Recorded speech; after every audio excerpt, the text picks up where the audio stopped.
Hello students, welcome to Mid Benches classes. Hello everyone, welcome.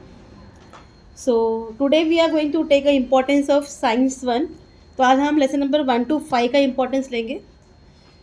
So objectives I am not going to give any objective importance. वो आप पूरा exercise करो. Exercise में से ही questions करो, कहीं बाहर से कुछ क्वेश्चंस आते ही नहीं है. And read the text book. एक बार हर एक लेसन को रीड कर लो. Okay. First, what is define gravitation, ये एक क्वेश्चन कर लेना. फोर्स डेफिनेशन जो भी है लेसन का, force and motion, centripetal force and Kepler's law. This question will come for 3 or 4 marks. ये कर लेना. केप्लर्स लॉ हो सकता है ये शॉर्ट नोट में आए आपको या एनी एक क्वेश्चन आ सकता है कि आपको ये एमसीक्यूज में भी आ सकता है. ये जो 1 2 3 पॉइंट्स है इसके केप्लर्स के, the orbit of planets is an eclipse with the sun at one of the foci, true और फॉल्स, या MCQ do as that it में भी आ सकता है. Anyway it can come. तो केप्लर्स लॉ तो आपको कन्फर्मली करना ही करना है. Okay. Then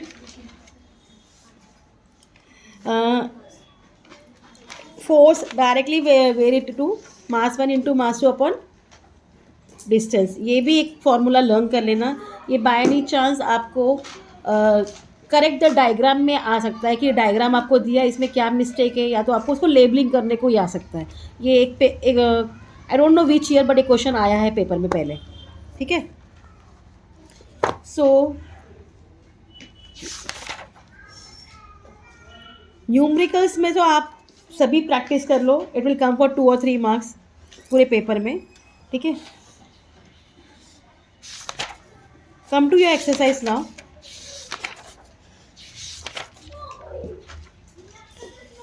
What is the difference between mass and weight of an object? Will the mass and weight of object on the earth be as same as the values on Mars? Why? ये question कर लेना. Definition आप पूरा कर लीजिए. Kepler's law तो मैंने आपको ऑलरेडी कह दिया है. Okay. If the value of g suddenly become twice its value, it will become 2 times more difficult to pull a heavy object along the floor. Why? ये भी कर लेना. And then explain why the value of g is 0 at the center of the earth. ये आप first assembly का question है, इसको आप मार्क कर लीजिए. ओके.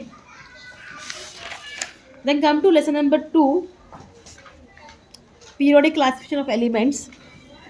From this lesson सबसे पहले तो इसको पहले रीड कर लेना. टोटल एलिमेंट्स कितने हैं ये क्वेश्चन में एमसीक्यूज में आ सकता है. और एमसीक्यूज में आपको सिर्फ ऑप्शन के लेटर्स लिखने, A B C D. No, don't write any answer. Okay.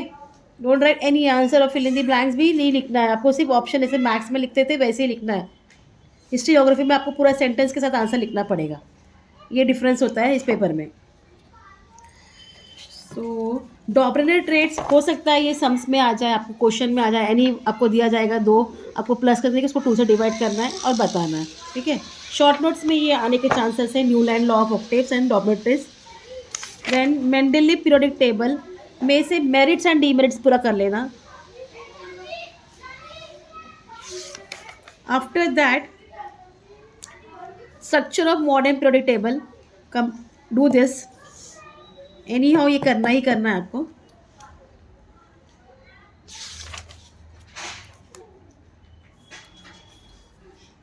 This electronic configuration ये आपके एक्सरसाइज में है ऑब्जेक्टिव्स में, तो ये कर लो आप.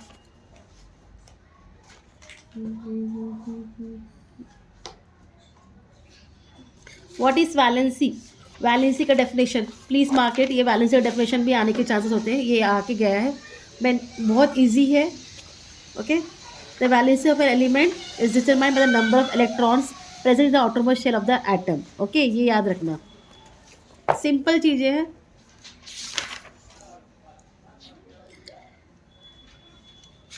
Gradations in halogen family. This portion was omitted in COVID. Okay. तो रिमेंबर इसमें से चांसेस बहुत है कि आने के चांसेस. आप 2019 और 20 के पेपर्स एक बार रिवाइज कर लेना. ग्रेडेशन इन हैलोजन फैमिली ये कर लेना, क्योंकि ये छोटा सा ही है और चांसेस ये है कि आपको ये 1 या 2 मार्क के लिए आए. The group 17 contains the member of the halogen family. All of them have the general form X2. A gradation is observed in the physical state down the group. Thus, fluorine, chlorine or gas bromine is a liquid while iodine is a solid state. Metallic non metallic character भी पढ़ लीजिए, एक बार revise कर लीजिए.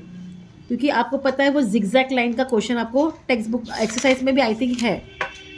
Objectives कुछ miss नहीं करना है, S block, P block, D block में क्या होता है वो आपको पता होना चाहिए। This also and from give reason, अभी ये तो आप पूरा करो, इसमें से कुछ भी ऑप्शन नहीं है शॉर्ट नोट में से, आप पूरा करिए। And scientific reason, first one, atomic radius goes on decreasing while going from left to right in period. Element belonging to the same group have the same valency. And third one, the third period contains only 8 electron elements even though the electron capacity of the Herschel is 18. ठीक है, सी importance is everything, but जो ज़्यादा important है वो आपको मैं बता रही हूँ। Now come to lesson number 3, chemical reaction and equation. Equations आपको बैलेंस करने के लिए आने के see you have equation in 2 lesson 3 और 8 लेसन में मेटलर्जी में, तो बैलेंस करने के लिए बहुत चांसेस है इक्वेशंस आपको आए, तो प्लीज़ वो इक्वेशन, हर एक इक्वेशन सॉल्व करके लेना, आपके टेक्स्ट बुक में जितना भी है एक बार रीड तो कर लेना।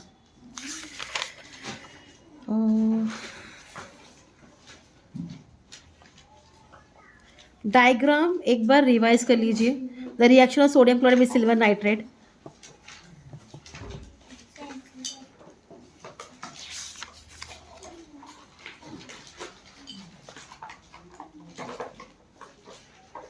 बैलेंसिंग केमिकल रिएक्शन, ये आपको प्रोसेस है, ये क्वेश्चन आपके टेक्स्ट बुक में भी आई थिंक है एक्सरसाइज में, तो please do this.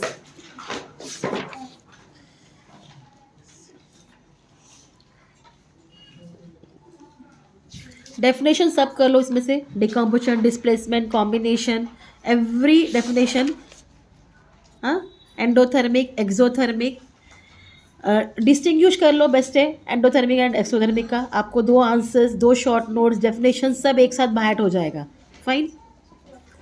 And when you are writing any distinction, अभी ऐसे एंडोथर्मिक, एक्सोथर्मिक है, इसके केमिकल फॉर्मूलाज भी लिख दोगे तो आपको 1 मार्क मिल जाएगा, तो ट्राई टू डू दिस, अगर आपको डिस्टिंग्विश में आता है तो।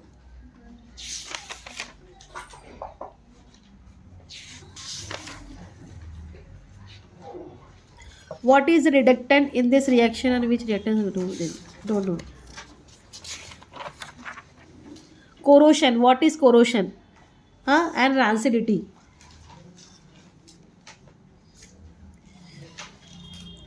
From page number 45. What is corrosion and rancidity from page number 45? ये भी कर लेना आप लोग ने। Now come to your exercise. Write answer for the following. What is first question, please?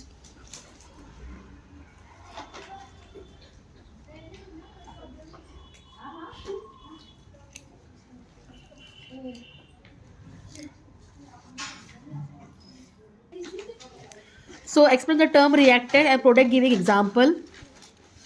Explain the types of reaction with reference to oxygen and hydrogen, illustrate with examples. Explain the similarity and difference in 2 events, namely adding NaOH to water and adding CaO to water. ये definition से ये आप कर लेना।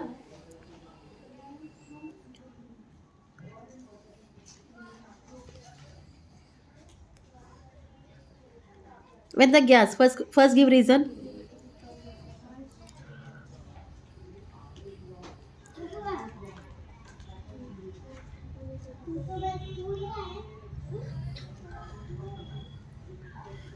C1, while preparing dilute sulfuric acid from concentrated sulfuric acid in the laboratory, the concentrated sulfuric acid is added slowly to water with constant stirring. Why? Because इसके smells भी बहुत ये रहते हैं, पावरफुल रहते हैं, ये आपको आंसर्स में मिलेंगे। And D1, and please study this diagram, observe the following picture and write down the chemical reaction with explanation. ये तो प्लीज़ कर लीजिए ना आपने, fine. Page number 46, do all the question. मैं इसमें से आपको कोई इंपॉर्टेंस नहीं बताऊंगी, बट ये आप पूरा प्रैक्टिस करो, ठीक है। Question number 6, question number 7, question number 8 and question number 9। So let's proceed to lesson number 4, effects of electric current. Important one lesson, fine, again important. How is energy transfer in an electric circuit? या आप लोग शायद 6 और 7 से सीख रहे हो कैसे सर्किट बनाते हैं, तो एक बेसिक आपको होना चाहिए क्या क्या चीज़ें लगती है। Otherwise it can be ask की अदरवाइज आपको ऐसे भी क्वेश्चन आता है कि write the things needed in making a electric circuit. Simple सी एक वायर लगेगी, स्विच की लगेगा, आपको सेल्स लगेंगे, हाँ, वोल्ट मीटर लगेगा, प्लग की लगेगा, ये सब आपको पता होना चाहिए। फाइन। पेज नंबर 48 का ये जो इलेक्ट्रिकल पावर का फॉर्मूला है, प्लीज़ डू दिस, ये एक बार कर लेना, ये इंपॉर्टेंट है according to Ohm's law, unit of electric power, it is very important.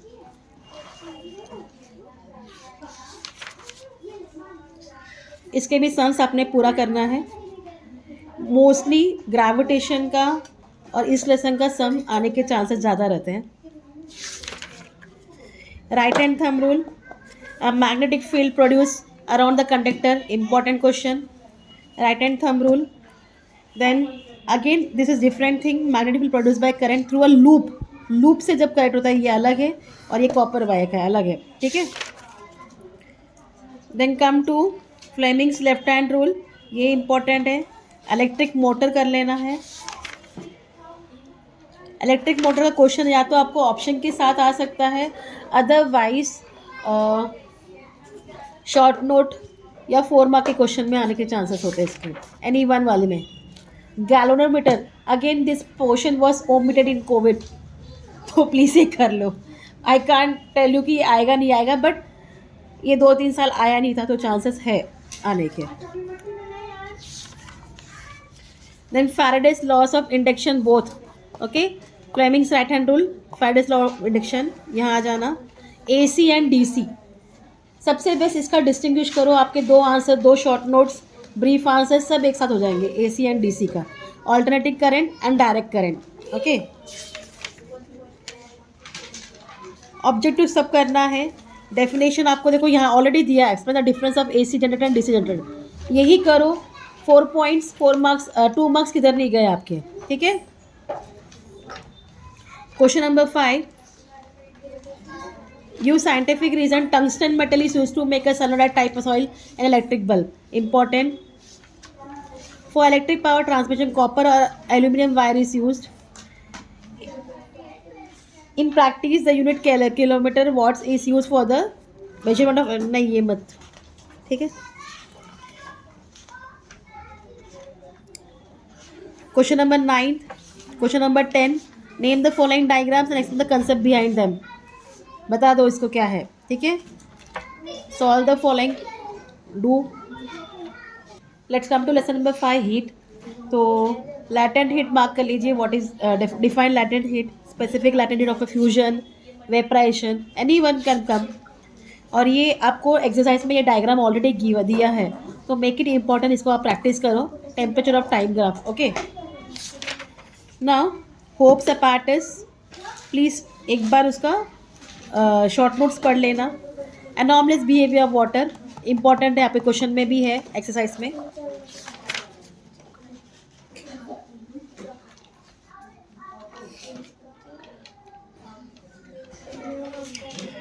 Due point and humidity definition कर लीजिए।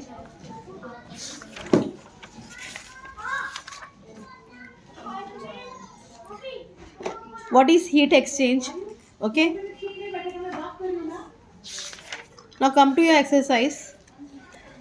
सेकेंड क्वेश्चन इंपॉर्टेंट कर दो, 5th क्वेश्चन इंपॉर्टेंट कर दो। ये आप जो भी डायग्राम वाले क्वेश्चन है please do it. Now what is mean by specific heat capacity, how will you improve experimentally that different substance have different specific heat capacity, make it important. Now explain the following. I told you anomalous behavior of water in preserving aquatic life in regions of cold climate, ये कर लेना। Dew and humidity question है, how can you rate the formation of water droplets on the outer surface of bottle taken out of a refrigerator with formation of dew? ये question हो सकता है आपको give reason में आए। In cold region in winter the rocks crack due to anomalous expansion of water, okay, make it, mark it. Now come to page number 72. Answer the following. Latent heat मैंने आपको already पहले बोला। Explain the role of latent heat in the state change of state of substance. And D1 on what basis and how will you determine whether air is saturated with vapour or not. और ये passage please, अगर ये text book में already दिया है तो कर लो, science के पेपर में पैसेज भी आता है, आपको क्वेश्चन से आंसर्स लिखने पड़ते हैं। और कभी कभी कुछ आंसर्स वो पैसेज में नहीं होते, आपको लर्न करके वो लिखना पड़ता है, आपको पता होना चाहिए। सो मेक इट श्योर जो आपके टेक्स्ट बुक में पैसेज है एक बार रीड करो एंड प्लीज़ हर एक लेसन एक बार रीड कर लेना, टेक्स्ट बुक में एक बार गो थ्रू कर लेना सब लेसन में, ओके। तो 5th लेसन का आप इवन न्यूमरिकल्स ये भी आप कर लीजिए, एनी वन कैन कम। सो आगे ही जो लेसन्स के इंपॉर्टेंस है वो आपको मैं कल प्रोवाइड करूँगी। Till then please do like, share and subscribe with student. Thank you for watching, take care, bye.